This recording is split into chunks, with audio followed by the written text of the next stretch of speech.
Viongozi wa dini mnaogopa watoto wadogo kuambia ukweli. Kwa nini? Kuna watu ambao wanaongea kwenye mitandao za kijini wanataka tutatoka, tutakuja pale Tanzania. Hauna passport, hauna chochote, uko kwa nyumba mama yako umelala kwa kitu unapiga punyeto, unaongea nini mtoto mdogo? Mtoto wa miaka 21 anakuja anakuambia kwamba wewe hufai kuongea hivi mbele yangu. Wewe umejua nini? Umezaliwa juzi. Tungecheza muziki na mamako ningekuwa babako.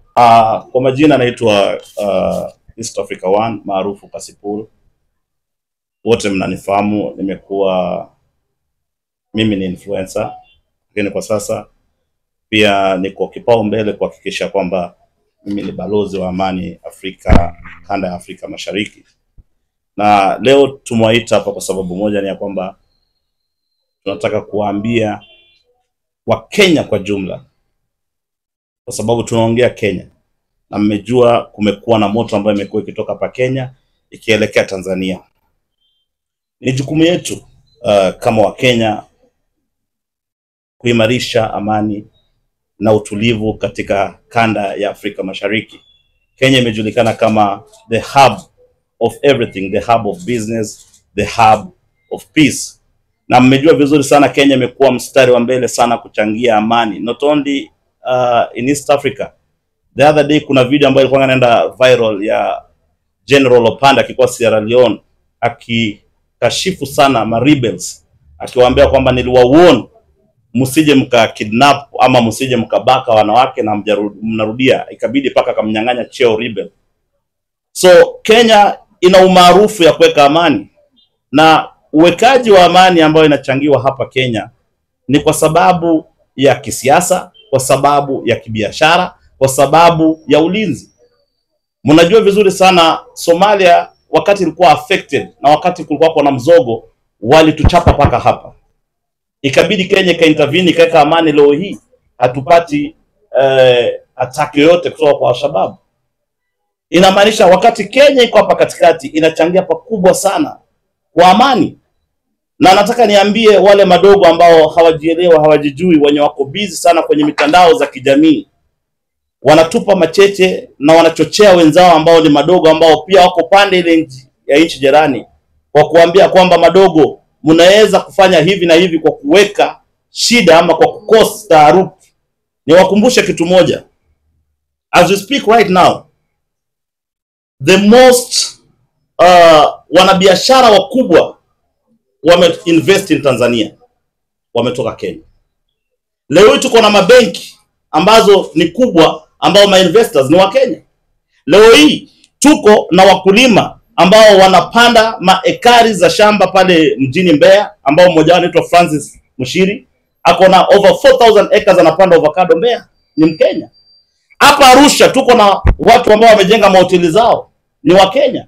Dodoma tuko na watu ambao wamejenga mahoteli ni wa Kenya. Dar es Salaam kuna Wakenya ambao wanafanya biashara ambao wengi wao ni watu wa IT, managers, walimu ambao wanafundisha Kiingereza. So wakati nyinyi mnafurahia madogo wale wachache wenye kwenye mitandao kwa kuchochea wenzenu Tanzania na kusema chomeni nchi, mnafikiria wale ambao wanatafutia watoto wao chakula pale Tanzania, wanatafuta riziki pale Tanzania, mkidhani ya kwamba Tanzania ikichomeka nyinyi mko sawa sana, mnajiumiza nyinyi wenyewe. Juzi mliona William Samoei Ruto alienda kupeleka mfanyabiashara Devki kufungua kampuni pale Uganda ambayo inaitwa Devki Steel. Inamaanisha huyu ni Mkenya ameenda kuinvest wapi? Uganda. Leo hii tukiongea, port ya Kenya inatumika na Uganda, port ya Kenya inatumika na Rwanda, port ya Kenya inatumika paka na Kongo. Wakati mnachochea magasia nyinyi watoto wadogo wenye kizazi cha mdala kiuno, mkitupa macheche na kuambia watu tokeni muende mchome nchi, mnajiuliza mnafikiria kweli? Ni uchungu sana, kwa sababu the majority of young men wenye wako kwenye hii nyumba ndio kizazi ambao tunaongelea. Lakini lazima kiongozi wa dini, lazima kiongozi yoyote ama msanii ama mtu yoyote ambao watu wanamwangalia alipia gharama na achukue maamuzi mazito na asimame aseme ya kwamba nchi ya Kenya pamoja na kanda ya Afrika Mashariki lazima waungane na watu ikuwe kitu kimoja. Nimeona viongozi wa dini wamenyamaza kimya sana. Tarehe 9 kuna maandamano ambayo yanafanyika Tanzania. Sijaona kiongozi yoyote wa siasa amesimama akakashifu akasema watoto wadogo tafadhalini ketini mtatue njia mtafute njia ambayo ni mwafaka ya kutatua shida zenu. Wamenyamaza kimya. Viongozi wa dini hawaongei, viongozi ambao ni wa vijana hawaongei, wanasiasa wenye wako bungeni hawaongei. Ni nini mnaogopea watoto? Muwezi kuwaambia ukweli ya kwamba watoto, tafadhali, hizi inchi mmezipata, tumekuwa, we've been around the world, we've been around for some time. Mimi na miaka 40, mtoto wa miaka 21 anakuja anakuambia kwamba wewe hufai kuongea hivi mbele yangu. Wewe umejua nini? Umezaliwa juzi. Tungecheza mziki na mamako, ningekuwa babako. Why are you not listening to us wenye tumewatangulia mbele, na sisi tusikilize wale wenye wametutangulia mbele? Viongozi wa dini mnaogopa watoto wadogo kuambia ukweli. Kwa nini? Mnangojea baada ya maafa ndio mnaamka mnaanza kukashifu, oh fulani kapigwa risasi, oh fulani kawawa. What is the problem? Mimi nikiwa mmoja wao, nimetoka hapa kabla hata maandamano hajafanyika hapa Tanzania. Nilikuwa pale Dar es Salaam, nikaita vijana 1000 pale panaitwa Millennium Hall. Wao wafanye utafiti, waangalie. Nikawaambia there is need for peace. Nchi mkichoma kuna madhara ya nchi hata kabla uchaguzi. Nimetoka nimeenda Mbeya na Chief Gola, mtoto mdogo mwenye hela mingi, tukajaza watu 20,000, tukawaambia pale Mbeya mjini, tukawaambia wanangu kiela pale, msitoke muende mchome nchi yenu, kwa sababu wale madogo ambao wanawaambia mchome nchi wako kwa manyumba za mama zao wanakunywa yogurt, wameketi kwenye kiti hawajatoka. Mbona msiambia watoto ukweli? Why are you not telling these children the truth? Wakati kunatokea ghasia, wakati kunatokea fujo, wenye wanapoteza maisha ni wao wadogo ambao nyinyi mnawachochea. Nimeona Nifa amewachiliwa jana. Kwenda kwenye comment section, nimeona dogo mmoja ambao alikuwa anaishi na mashukuru huko Mombasa huko, wakitongozana na wanawake na mashukuru huko Mombasa. Anamwandikia pale chini, anamwambia ya kwamba tutatoka tu. Mama wewe hujui tunaenda kutoka. Wewe unatoka na kwa Mombasa hapa. Kongoea tunakujua kabisa, mamako anauza maji pale Kongoea Mduruma. Unachochea mtoto ambao kwa Dar es Salaam, unachochea mtoto ambao kwa Mbeya, unachochea mtoto ambao kwa Dodoma, unamwambia tutatoka. Unatoka wapi? Tunajua mamako Mduruma pale Kongoea, babako Mduruma anauza maji kwa Waswahili. Inauma, inakera. It is painful. Sisi tumepata nafasi ya kupita. Wewe unaongea nini? Hujai kufika hata. Kuna watu ambao wanaongea kwenye mitandao za kijini, wana time. Tutatoka, tutakuja pale Tanzania. Hauna passport, hauna chochote, uko kwa nyumba mamako, umelala kwa kitu, unapiga punyeto, unaongea nini mtoto mdogo? Waandishi wa habari wamenyamaza, hawaongei. Kwa vile wengi wao ni majenzi kama nyinyi ma online medias.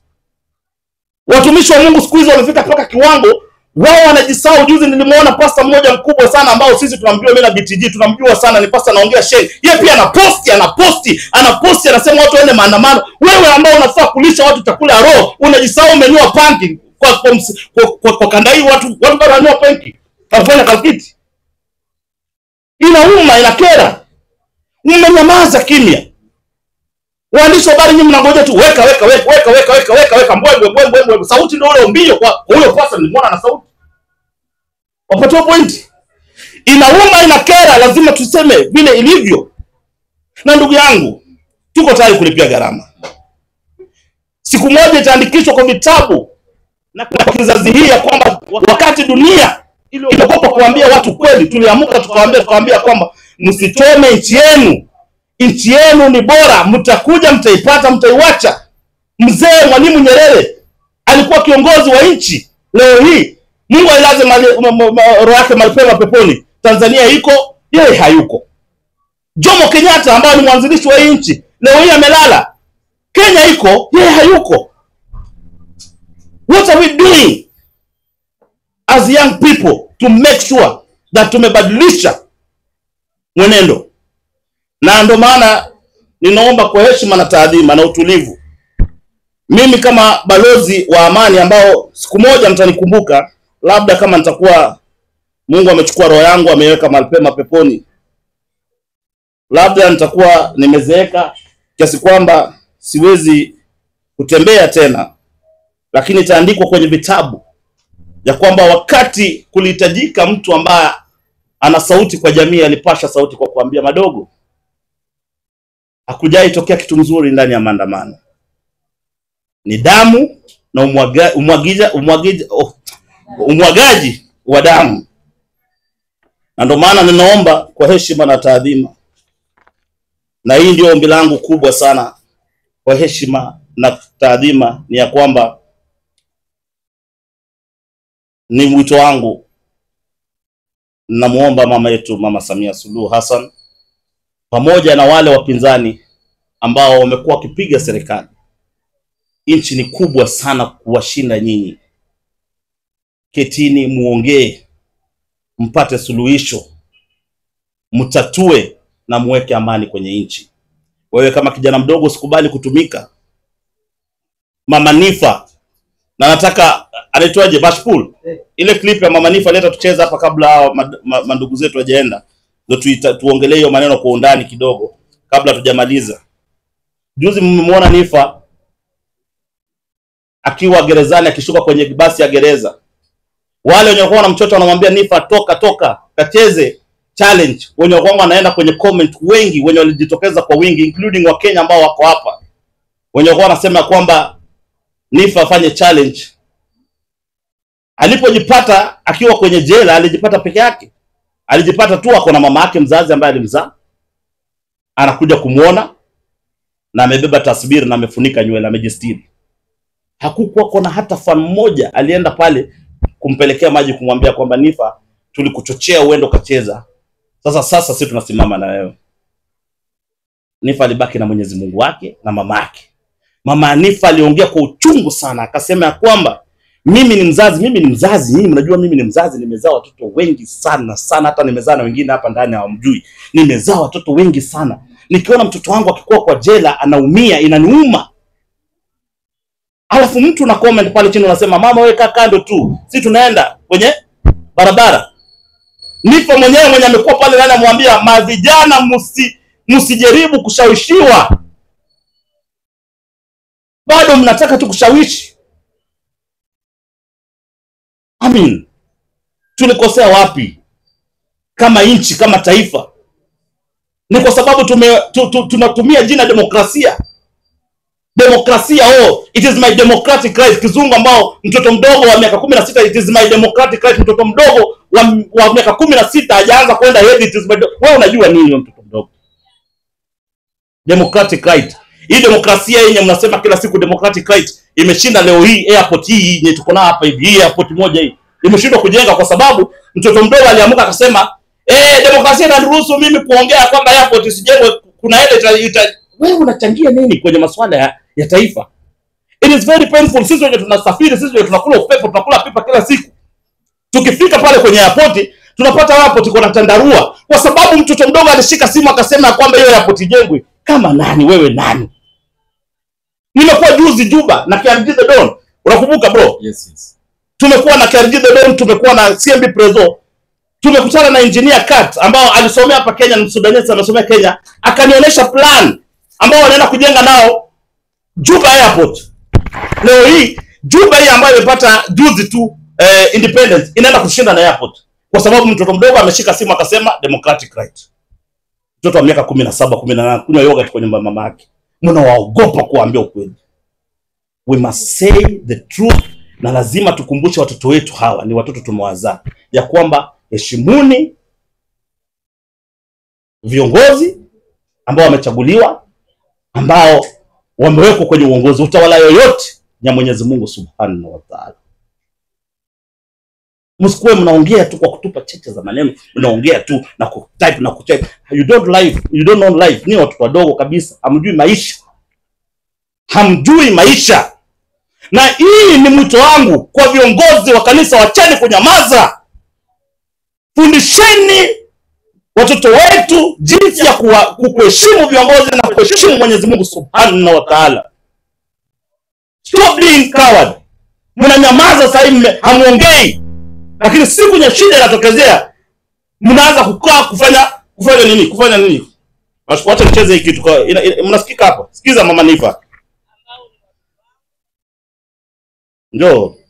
Hizi yako ni ya Uchina, ikiwekwa juu inarudi chini. Kabla haujafanya chochote, kumbuka ni vijana ambao ni watoto wangu kama alivyo Nifa. Ninawaomba wanangu, kabla haujafanya chochote, kumbuka nyumbani. Kumbuka ulipotoka. Kumbuka mimi nimetoka Bukoba, yani harahara, baada ya kusikia shida za binti yangu. Mnafanya vitu kwa kwenu, kwa upande wenu, lakini hamjui na sisi mnatuumiza, mnatuathiri wazazi.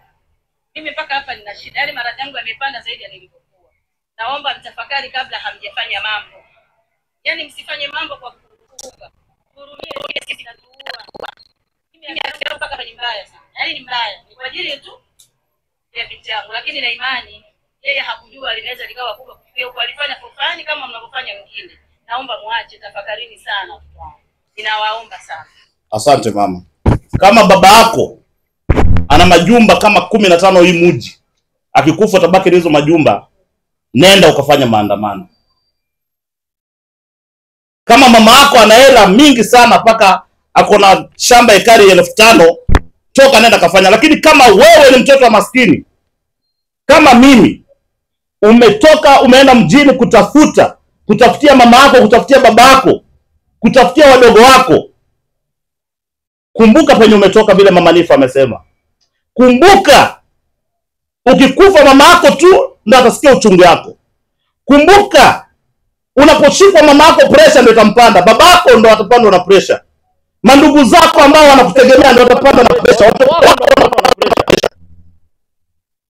Kabla hujaenda kwenye street ama kwenye barabara maandamano, hii ni mwito wangu mimi, naambia Watanzania madogo ambao mko Tanzania, msidanganywe na hawa watoto wa Kenya. Tuko nao hapa, wamejaa wako hapa, tunaona ndio hao hapa wamevaa pensili, wamenyoa penki, wanafurahia maisha, wanatamba, wanavimba, wanawadanganya muende maandamano. Hao wameketi hapa na warudilia, msiende mkafanya maandamano. Nenda maandamano kama babako ni Rostam, nenda maandamano kama babako ni Lugulu, nenda maandamano kama babako ni waziri mkuu, nenda maandamano kama babako ni mkuu wa Chadema. Wewe nenda maandamano kama ni mtoto wa Tundu Lissu, nenda maandamano kama wewe ni mtoto wa waziri mkuu, nenda maandamano kama wewe ni mtoto wa rais. Babako atapiga simu. Lakini kama wewe ni maskini omba, hauna mbele, unajitafutia maisha, unajaribu kuhakikisha kwamba umejikusanya, umejitafuta, umejipata, tafadhali keti kwa nyumba, fikiria mama yako kijijini, fikiria baba yako kijijini, fikiria shida za kwenu. Wacha kuenda maandamano tarehe 9. Kama wewe ni mtoto wa Mange Kimambi, nenda maandamano, mama yako atapiga simu na watu ndogo. Kama wewe ni mtoto wa Maria Turungi ambaye anaishi hapa hivi, tunamuona anafanya shopping, nenda maandamano, babako mamako atapigia wazungu simu, awaambie mtoto wangu ameshikwa. Kama wewe ni mtoto wa nani mwingine ule nini anaitwa nani, kama ni mtoto wa Chief Godlove, nenda maandamano, kwa vile babako ana hela mingi, ana pesa mingi, atapiga simu. Lakini kama wewe ni mtoto wa mtu wa kawaida, kaa nyumbani. Kaa nyumbani. Tarehe 9 wenye watatoka, wacha watoke, waende maandamano, kwa vile baba zao wako na simu za kupiga. Wewe kama una shida, kaa nyumbani, ngojea tarehe 9 ipite, nenda kafanye kazi, tafutia watoto wako. Nashukuru sana. Kama mna maswali mzilete moja kwa moja, tuzidi kuongea. Mimi na maswali matatu. Swali la kwanza, kwenye statement zenu mnasema mnataka dialogue. Lakini juzi tarehe 2 tumemsikia rais kwenye hotuba yake akisema kwamba serikali yake haishauriwi. Sasa sijui kwenye hii dialogue watazungumzaje wakati serikali haishauriwi. Swali la pili, kwenye maandamano kama yaliyotokea mwezi Oktoba tarehe 29, tuliwaona watu walifariki. Lakini kwenye statement ya rais ana focus sana kwenye mali ambayo ilipotea zaidi ya watu ambao walikufa. Sasa sijajua kwa nini anakuwa na equate maisha ya watu na mali, sababu sisi tunajua maisha ni muhimu zaidi kuliko mali. Alafu swali langu la mwisho, umewachamba sana vijana, umesema vijana hawajui lolote, lakini sasa sijui upande wako, sababu wewe pia ni kijana mwenzetu,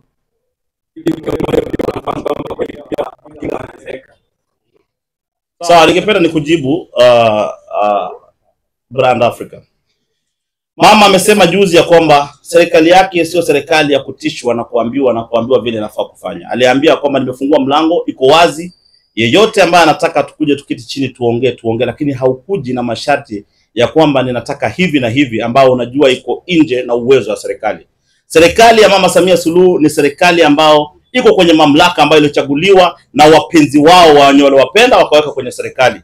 The fact that they don't talk does not mean that hao hawako. They're called the silent majority. Serikali yoyote haitai kufanya mazungumzo na wapinzani na wapinzani waambia kwamba hivi na hivi na hivi ambao ni nje ya mamlaka ya serikali kufanya ndio wafanye. Nataka nikukumbushe kitu moja ndugu yangu.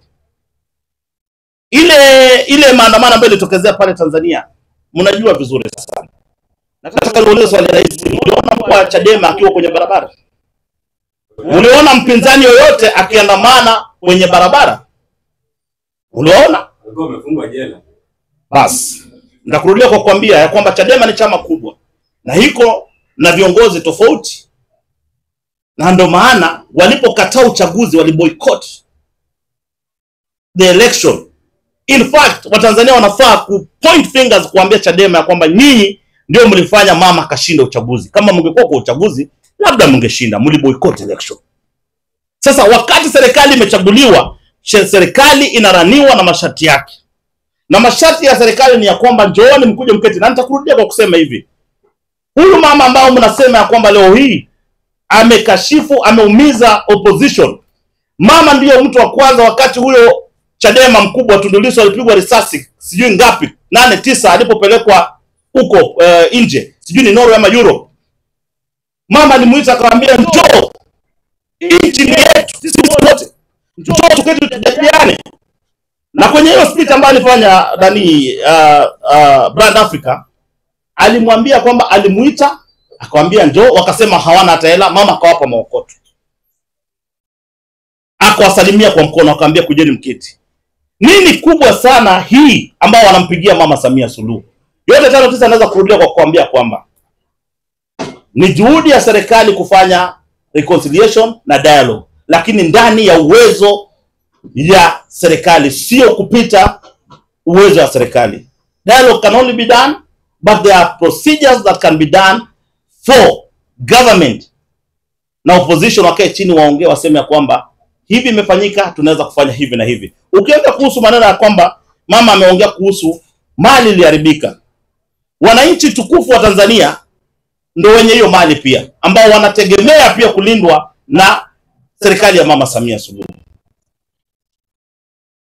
Maisha yamepotea, na tunasema pole kupoteza maisha kwa sababu ni watoto wetu, amaje baba, ni watu wetu. Lakini pia unaposema pia kumbuka ya kwamba wenye mali ambao mama anaongea ni Watanzania wazalendo kama mimi na wewe kama Wakenya. Sio mnataka mama aseme nini? Ya kwamba asinyamaze aseme ya kwamba mali ya Watanzania iliharibika kupitia maandamano? Let's stop being biased.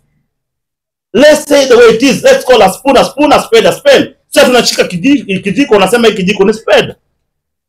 So maisha ya watu ambao ilipotea tunakashifu, tunasema ni machungu na ni makosa kupoteza maisha ya vijana wadogo, lakini kwa jambo ambalo mali iliharibika pia lazima tuseme, tuwakumbusha kwamba maandamano ndio inaleta uharibifu wa mali ya watu ambao wamejituma, wametoa jasho, wakafanya kazi, wakajenga taifa. Nyinyi mnabomoa na siku moja, ambao nyinyi mnajulikana kama wauni. Kwa vile mtu mwenye anaandamana kwa amani hawezi kuchoma mali ya mtu. Mtu anaandamana kwa amani hawezi kuchinja mwenzake. Mtu anaandamana kwa amani hawezi kubaka dada yake. Hao ni wauni ambao tunawajua. Swali lingine. Nasema East Africa one umekuwa umeenda Tanzania umerudi ukiwa mzima bila kufinya.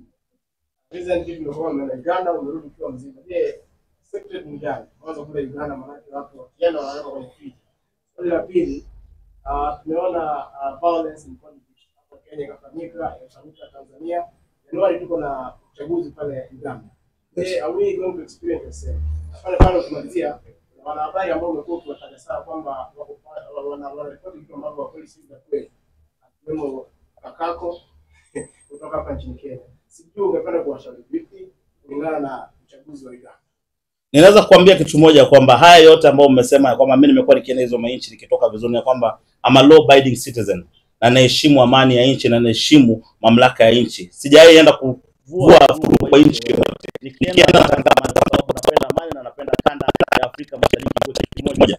Sisi tuna advocate for East Africa kuwe one state whereby you can move without passport, without anything, na mnafanya biashara. Vile wanyama wanavuka kutoka Serengeti wakikuja ku make love in Masai Mara, wanarudi kuzaa Tanzania. Hivyo ndio tunataka pia sisi tuvuke huko, tupeane mimba, tukirudi huko tufanye vitu ambazo ni za amani. Sisi hatuko kwenye shughuli za utoto za kijinga za kuharibu nchi. Sasa ndo maana natoka na amani. Nitakwambia kitu moja ambao ni ya msingi. Wale wanaharakati ambao wana move from one place to another. January Tanzania under the able leadership of His Excellency, I mean in Uganda, Yoweri Kaguta Museveni.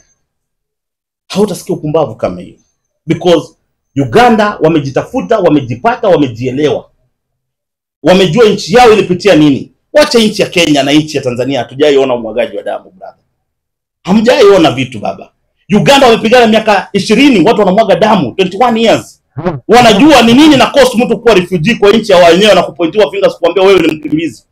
Usiombe kuhusu Rwanda kwa sababu Rwanda tayari hata haiwezi kufanyika kitu kama hiyo. Wanaume milioni 1 walichinjwa kichwa Rwanda mpaka wamewekwa kwenye museum. Na ndio maana nasema bad PR inaleta hiyo. Wakati damu inamwagika inaleta hiyo. I will tell you for free. Under the able leadership of His Excellency Yoweri Kaguta Museveni, Yoweri Kaguta Museveni and Badman General Muhoozi will never tolerate this nonsense that is going on. Why? Because tumekuwa na tabia mbaya sana ya kusema kwamba tunaweza ruhusu tu watu waongee vile wanataka. And I will tell you for free because mimi na support Yoweri Kaguta Museveni 100%. Nina support Yoweri Kaguta Museveni. Nitakuwa next week in Kampala, nitakuwa Uganda nikikampenia Rais Yoweri Kaguta Museveni, and there is also something coming up. Tunafanya documentary ya ku reward Mzee Yoweri Kaguta Museveni. It's called Uganda ya Mzee. I'm the starring there. Of course we are doing with my brother here. Tutakuwa tunafanya documentary ambayo tunaonesha kila kitu ambao Mzee Yoweri Kaguta Museveni amefanya. Wale ambao wazungu ambao wamepanga wakipaka rango kusema oh is a dictator, is a what Yoweri Kaguta Museveni has done for the people of Uganda. Nobody, I repeat, no one will ever go to the street of Uganda to demonstrate because they know what His Excellency Yoweri Kaguta Museveni has done to them. And I will tell you, there is this man called Badman General Muhoozi will never tolerate that nonsense. January, kutakuwa na peaceful election in Uganda. People will come out to vote for Yoweri Kaguta Museveni. 75% will vote for Yoweri Kaguta Museveni and others will collect the 25%. Because Yoweri Kaguta Museveni, yeye ndio baba wa East Africa. Therefore, kwende na amani. Hii imeisha Tanzania na inaenda kuisha very soon. Hakutakuwa na hiyo. Watanzania wameanza kufunguka kichwa. Wamejua nyinyi ndio mnawapiga tu moto bure, lakini wanajua kwamba sasa kwenye imefika tunadanganywa na madogo na sisi tunazidi kuchoma nchi yetu. Na mkweni makini sana kwa sababu the more mnachochea mtajipata mko hapa Kenya peke yenu, hamgendi comment za watu. The so-called nini? I'm not talking about all Kenyans. I'm talking about the few individuals wenye ni wahuni. The so-called human rights activists wenye wanachukua pesa kutoka kwa wazungu kuchochea ghasia. Tunaongea kuhusu kipara mmoja ambao anatumika na wazungu. Huyo ndo tunamuongelea. Unapatiwa pointi? What is your business? Young man, what is your business? Why are you talking about why you talking about when people are talking about Africa tuna develop Africa, tuko na vijana ambao wanatoka sportsmen, wanapiga mpira, vijana ni maboxer, vijana ni wakimbiaji, vijana wanafanya vitu mzuri, tuko na gold in East Africa, tuko na mafuta ambao tunafaa kufanya value addition nini. Why don't you talk about that? You have belittled yourself because you are being used by white to an extent. You're talking about our journalist from an international media house. Unaenda kuongea kuhusu ya kwamba Mange Kimambi amefungiwa account, Maria Sirungi amefungiwa account. Ogopa sana mtu akona mandevu ana watoto ajui uchumi wa kuzaa. Ataongea ogopa sana mtu ukiona mwanaume anachana ndevu mtoto wa kike muogope sana. Ogopa sana mtu anachana ndevu. Nani huyo? He has nothing to lose. Tujai kukuona umebeba uko na mwanamke kando, who are you? Wewe ni nani? Mbona tunakuangalia tofauti? Ogopa sana wanaume wanachana ndevu kwa sababu wanaweza kuwa ndio watoto wa kike wamebadilishwa. Ogopa sana. Ogopa sana. How can you be handsome na worry? Wewe ni nani? Wewe ni mwanamke wewe.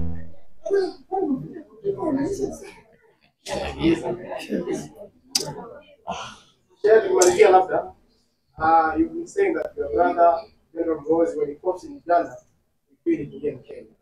I want you to tell him to cough so that Tanzania also can feel it. I don't